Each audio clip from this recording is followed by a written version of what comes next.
Salut et bienvenue pour ce nouveau tuto sur Power Query dans lequel je t'explique comment importer tes fichiers Excel qui sont sur SharePoint.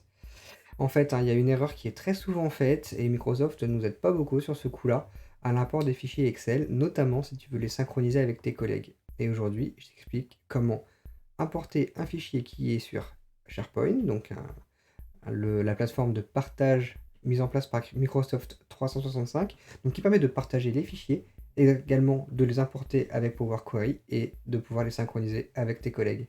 On passe à la pratique. Donc, le fichier que je vais vouloir ouvrir, il est sur un SharePoint. Pour accéder à SharePoint, pour rappel, tu vas sur ta plateforme Microsoft 365, tu cherches l'application SharePoint, et donc là tu as accès à tous les SharePoint sur lesquels tu peux travailler. Et ici, donc j'ai ce SharePoint tuto, donc, dans lequel j'ai différents affichages, et notamment la partie documents. Donc là, tu vois, je viens de créer un dossier dans ce SharePoint tuto Excel qui est muni d'un fichier. Et ça, tu peux le synchroniser. On fera un prochain tuto pour SharePoint où j'expliquerai tout ça. Mais en gros, donc les fichiers qui sont ici, on peut les synchroniser avec l'Explorer.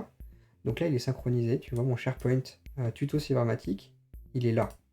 Donc là, dans le document, j'ai exactement la même architecture. Donc là, j'ai Général, tuto import Excel.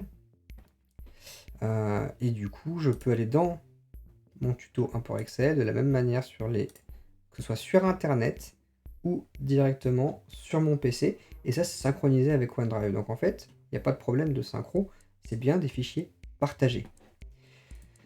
Dans Power Query, très souvent, on va vouloir importer des éléments de nos fichiers Excel. Et donc, tel qu'on le fait avec Excel, normalement, c'est assez tricky, mais ça ne va pas nous permettre de le faire de manière efficace. Donc là, je vais te montrer ce qu'il ne faut pas faire quand tu vas importer un fichier SharePoint, parce que je pense que c'est ce que tu vas faire en réflexe, et en fait, il faut absolument que tu fasses différemment. Donc pour importer Excel de manière classique, tu vas toujours sur Données, Obtenir des données, et à partir d'un fichier. Et là, tu as toutes ces options qui s'offrent à toi. Donc à partir d'un classeur ou à partir d'un dossier SharePoint. En fait, c'est là qu'il y a un truc tricky, mais on va d'abord le faire de manière instinctive à partir d'un classeur. Donc tu fais à partir d'un classeur, et là, donc tu arrives sur ton arborescence de l'explorateur dans lequel tu te dis chouette, j'ai mon SharePoint qui est là, mon tuto de document, mon tuto d'import Excel et mon fichier Excel est ici. Donc ça, je l'importe. Jusque-là, tout va bien, parce que tu vas réussir à retrouver l'ensemble des éléments qui étaient dans ce fichier. Donc tu vois, tu as ce tableau, tu as tes feuilles, tu as également un champ particulier qui était configuré. Donc là, tu vas prendre ton tableau, tu vas le charger et tu te dis, c'est bon, j'ai avec Power Query absorbé mon fichier qui est sur Internet. Alors en fait, ça c'est vrai, mais pas tout à fait. Parce qu'en fait, quand tu vas faire ça, tu vas faire une requête, donc qui va être plus ou moins compliquée. Donc tu vas commencer à jouer avec ton éditeur Power Query. Tu vas faire des transformations un petit peu dans tous les sens, tu vas modifier des noms, tu vas supprimer des colonnes, enfin bref, tu vas faire plein de modifications. Et quand tu vas fermer ce fichier, donc tu vas l'enregistrer. Donc là voilà. Donc ce fichier est prêt, tu te dis c'est bon, ça absorbe mes 120 000 lignes, nickel, j'ai fait du bon boulot, il reste que ce qui m'intéresse. Ça tu le fermes et tu vas l'envoyer à ton collègue. Et ton collègue, il va être incapable de faire la mise à jour. Ça c'est parce qu'on a fait une erreur classique. Moi j'ai mis du temps à la trouver et j'ai vu beaucoup de gens la faire, c'est pour ça que j'estime important de te montrer l'astuce. Donc là on va modifier cette requête, je vais te montrer pourquoi ça marche pas. Donc là, quand tu vas sur la source de données, tu vois que tu as ouvert un fichier Excel et que tu es sur ton disque dur local. Tu vois, ton file content, il est sur C, user, dimit, cybermatic. Ça, c'est mon fichier local. Donc ça veut dire que ce fichier, tu le donnes à ton collègue et il va essayer de synchroniser quelque chose qui est sur mon PC avec mes droits d'accès. Et donc, le logiciel lui dit, ça, t'as pas le droit de le faire. C'est pas possible. Alors du coup, la bonne démarche, ça va être d'aller chercher le fichier qui est sur Internet et qui est synchronisé. Et c'est ça qu'on va faire maintenant. Donc tu vois, il est là. Donc pour faire ça, pour aller synchroniser le fichier qui est sur Internet, tu vas sur Obtenir des données, toujours à partir d'un fichier, mais tu vas le faire à partir d'un dossier SharePoint. là, on va taper l'URL du SharePoint. Donc ça veut dire que tu retournes sur ton navigateur, donc c'est cette page qui est là. Et ici, tu vas aller chercher tout ce qu'il y a juste après site. Donc tu vois là, tu vas avoir ton nom de domaine, donc moi c'est Cybermatic, ça peut être n'importe quelle entreprise, donc c'est celle dans laquelle tu travailles, les sites. Et là, tu vas juste prendre ce qu'il y a après le guillemet site, jusque là. Ça, tu le copies, tu vas sur Excel et tu le colles directement ici. Tu fais OK. Et là, tu vas avoir toute la liste des fichiers qui sont enregistrés sur ce SharePoint. Et là, on va transformer les données. Donc là, sur ce SharePoint, j'ai 2 fichiers en fait, hein, donc c'est pour ça qu'il n'y en a pas beaucoup. Par contre, tu vas pouvoir en avoir des milliers. Ok, il peut y en avoir vraiment des milliers. Je te conseille de faire 2 filtrages. Le premier, ça va être sur l'extension, tu vois, donc là, tu vas pouvoir filtrer par exemple sur l'extension. Donc là, je sais que c'est un fichier Excel, donc je filtre sur le XLSX. Et également, si tu importes le fichier, ça veut dire quand même que c'est un truc que tu utilises relativement souvent, en règle générale. Donc, les dates modifiées, tu les tries en ordre décroissant, de manière à ce que tu vois le dernier fichier modifié en haut de cette liste. En fait, hein, tout l'intérêt, c'est de vraiment réussir à trouver dans cette liste de fichiers qui s'affiche le bon fichier que tu souhaites importer. Une fois que ce fichier s'affiche, tu vas cliquer, tu vois, tu as une colonne contente, et il y a Binary. Tu cliques sur Binary, il y a une petite main qui s'affiche. Ça a pour effet d'aller chercher les différents objets qui sont sur le fichier Excel.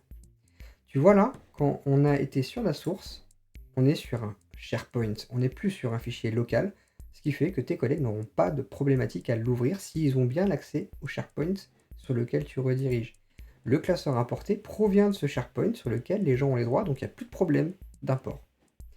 Et ici, tu vas voir, là, il y a donc les noms des différents objets, les données, les items, donc ça c'est et leur genre. Là, rappelle-toi tout à l'heure, j'ai importé la table dans laquelle j'avais mes éléments, donc c'était le tableau 1. Tu vas dans Data et tu cliques sur Table, et tu peux voir que l'import a été effectivement réalisé dans Power Query. Quand tu as fini de faire cet import de ton fichier Excel qui vient de SharePoint, tu supprimes tes filtrages, parce qu'on n'a pas besoin de ces étapes en fait. Une fois que le nom du fichier est trouvé, il n'y a plus de problématique. Et ça, tu peux le charger à nouveau. Et tu as exactement la même chose. Donc là, tu vois, il va sur Internet pour choper les données, mes 2 mégas de données, et il les importe. Donc tu vois, ça c'était le fichier direct Excel, hein, c'est la même chose. Hein. On est vraiment sur les mêmes données. Sauf que cette deuxième requête que nous venons de faire, ton collègue va être capable de l'utiliser. Si tu as fait pas mal de transformations, alors là je vais en faire juste pour l'exemple, je vais supprimer plusieurs colonnes par exemple, on va faire un mélange. Voilà, je vais renommer. Voilà, quand tu as beaucoup bossé et que tu t'es trompé de requête, t'as pas envie de te retaper en fait toutes les modifications que tu avais précédemment réalisées. Du coup, on va quand même pouvoir faire une modification de la requête d'origine. Je t'invite à regarder mon tuto sur l'éditeur avancé de requêtes parce que c'est ça qu'on va utiliser. Donc si tu connais pas, il y a quelques infos dessus. Mais l'idée, ça va être d'aller sur la requête qu'on a prise sur SharePoint, dans laquelle la source est bonne. On va aller sur affichage, éditeur avancé de requêtes, et on va prendre l'ensemble des éléments qui sont là, avant data, ici. Tout ce qui est là, avant le in, tu peux le copier. Tu vas sur ta table 1 dans laquelle tu avais fait tes modifications, et tu vas l'échanger avec tout ce qu'il y avait ici avant data. Vraiment, tu colles en masse ce que tu avais écrit. Tu fais OK. Donc là, je vais supprimer la deuxième requête pour montrer qu'il n'y a pas de triche. Tac, voilà. Donc j'ai plus qu'un tableau. Donc tu vois que la source, c'est bien le SharePoint. On a navigué sur le fichier Excel Cybermatic. On a ouvert les différentes données qui sont dedans. J'ai ouvert ma table. Et après, j'ai récupéré toutes les modifications que j'avais apportées à mon fichier. Voilà, donc là, je fais une actualisation. Actualisation de cette table pour être sûr que tout est fonctionnel. Donc là, il va chercher les données sur le serveur. Il fait les différentes transformations et il me charge les lignes de manière très rapide. Le dernier problème que tu pourrais avoir par rapport à cette manipulation, ce serait des problèmes de droit d'accès. Si jamais tu as fait ces opérations, que tu as accédé au SharePoint, que tu as réussi à faire les premières opérations, mais que le logiciel te refuse de les importer, il faut que tu ailles vérifier les droits d'accès. Pour aller voir les droits d'accès, tu vas sur Obtenir des données et tu regardes les paramètres des sources de données. Donc là, tu vois, j'ai mon site Cybermatic SharePoint, site tuto 2, qui est déjà enregistré, et je modifie les autorisations. En tout cas, je vais m'assurer qu'elles sont bonnes. Ici, tu dois voir que tu es sur ton compte professionnel.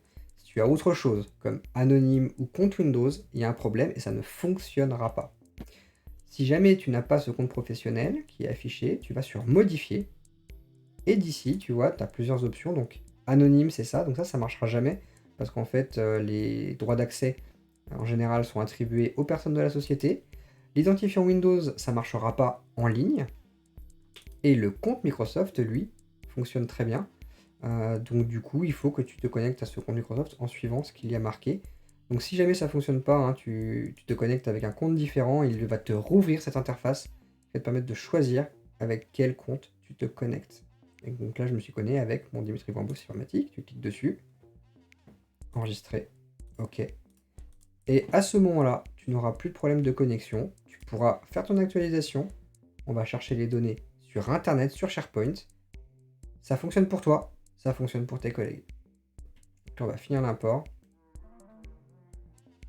Voilà, donc là c'est terminé. C'est tout pour aujourd'hui avec ce tuto sur Power Query et comment importer efficacement un fichier Excel qui est stocké sur un SharePoint et donc qui est un fichier partagé. Vraiment, je t'invite à utiliser cette méthode, ça te permettra d'utiliser soit Power BI, soit Excel avec tous tes collègues, indépendamment des droits d'accès qui doivent juste être attribués sur le SharePoint en ligne.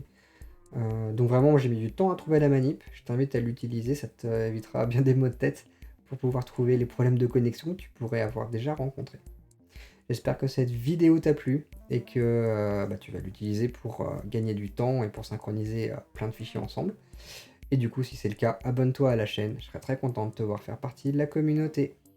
On continuera à sortir des tutos au rythme de 2 par semaine, donc active ta cloche pour voir quand les tutos sortent, sur ce thème ou sur un autre. Je suis Bref Creator, donc tu peux cliquer en haut si ça t'intéresse pour me soutenir. Allez, amuse-toi bien avec Power Query, apporte plein de choses, et nous, on se dit à bientôt pour un prochain tuto. Ciao.